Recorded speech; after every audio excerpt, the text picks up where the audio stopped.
Welcome to Veiled Kingdoms. Today, we're kicking off an exciting new series all about Halloween, a topic that comes up year after year in Christian circles, but still leaves many believers feeling confused. Is Halloween just harmless fun with candy and costumes, or is there something more sinister behind it? In this 4-part series, we will dive deep into the history, culture, meaning, and biblical perspective of Halloween. In this first episode, we tackle the big question: what is Halloween really? From its pagan origins in the Celtic festival of Samhain to its Christian connections and modern-day commercialization, we're breaking down the layers to help you understand its true significance. And as the seasoned apologist and Pastor Grant Forrester and I journey through this series, we'll also explore Halloween's historical roots, its evolution into the billion-dollar industry we know today, and practical tips for how Christians can engage with it. Should we reject it, redeem it, or approach with caution? Stick with us as we uncover the answers and equip you with biblical wisdom to navigate the season. I'm Kevin Laymon, a pastor and a Christian therapist. We're in Wilmington, North Carolina. This is Veiled Kingdoms. Let's pierce the veil.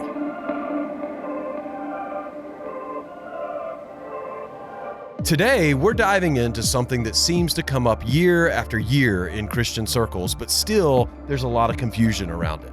Halloween. Yeah, I'm here with my friend Grant Forrester, who's done some extensive research on the history, the cultural meaning, and the biblical perspective of this holiday.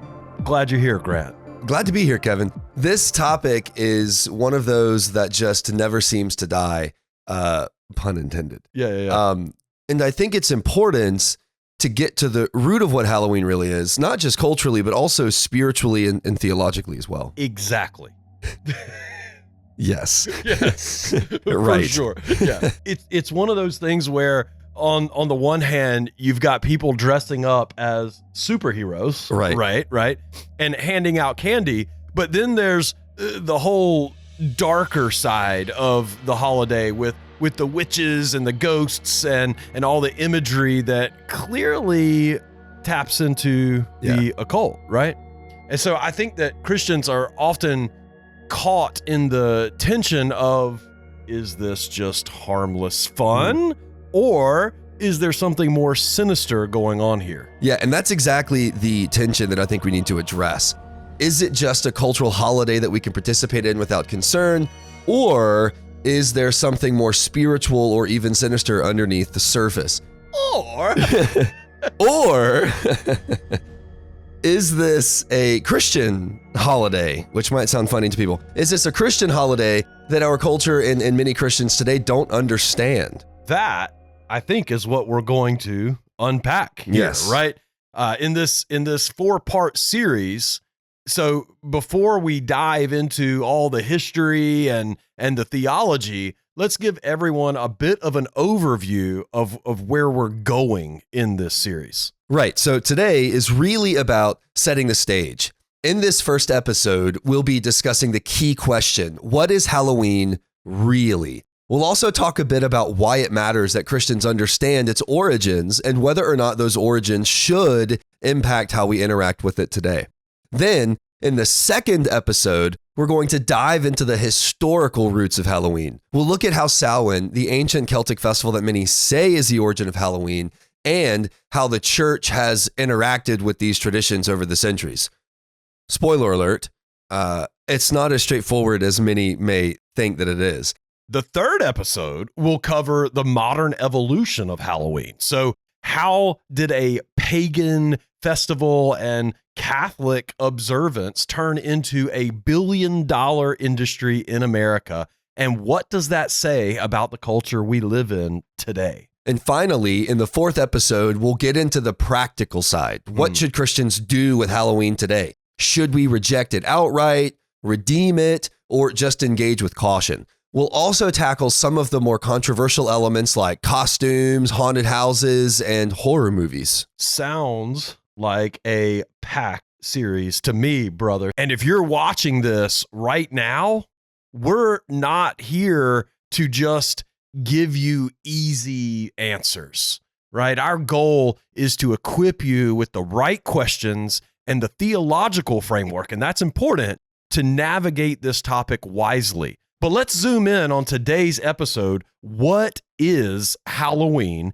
and why does it matter for Christians? Well, most people think of Halloween as just another cultural holiday like Thanksgiving or the 4th of July, only with costumes and candy. But Halloween is different. Unlike other holidays, Halloween's imagery and traditions draw from the often overlooked Christian elements of inevitable death and supernatural evil. And that's something we need to take seriously because as Christians, we're called to discern the spirits, so to speak, right? Nothing is spiritually neutral.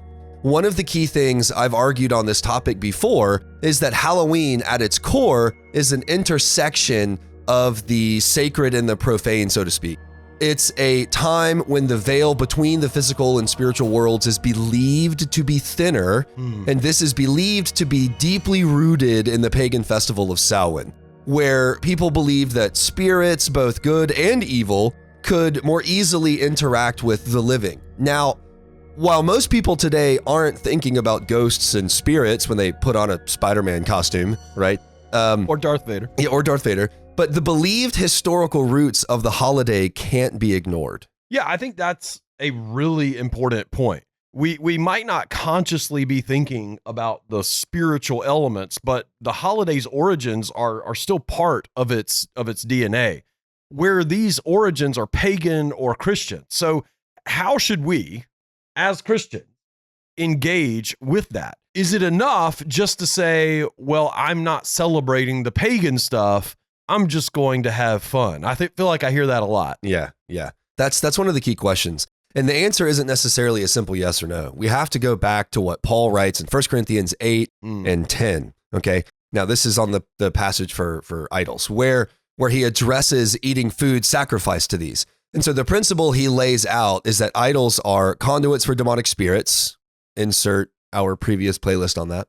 But that doesn't mean that eating the meat should be forbidden. Paul says as long as one isn't in the temple partaking of the sacrificial meal, then one is fine to eat these meats.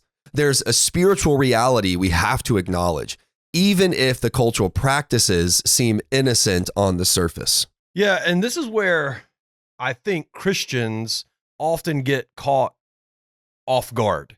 We're so used to thinking in purely material terms that we see a holiday about candy and costumes, but we miss the spiritual context. It reminds me of how we tend to approach really a lot of things in the modern world. We separate the spiritual form from the material, and that's just not how the Bible sees things, right? Right. I think that the biblical worldview doesn't separate the sacred from the everyday.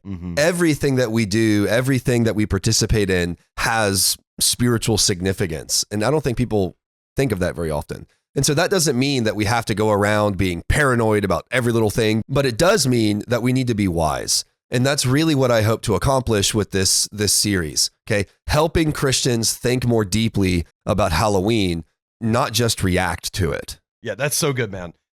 For those who are watching, we hope you'll stick with us for the next few episodes because we're going to dig deep into the historical, cultural, and theological aspects of Halloween so that by the end, you'll be equipped to make a more informed decision about how to engage with it as a believer, whether you decide to opt out entirely or find ways to redeem it, or participate with caution. The goal is to approach it with biblical wisdom. Yeah, absolutely.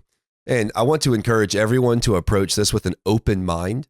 There's a lot of misinformation out there, especially in Christian circles about the so-called evils of Halloween. But there's also a lot of truth that we've overlooked because we haven't fully explored the history and the theology behind it. So in the next episode, we'll tackle those historical roots and we'll see where it all began.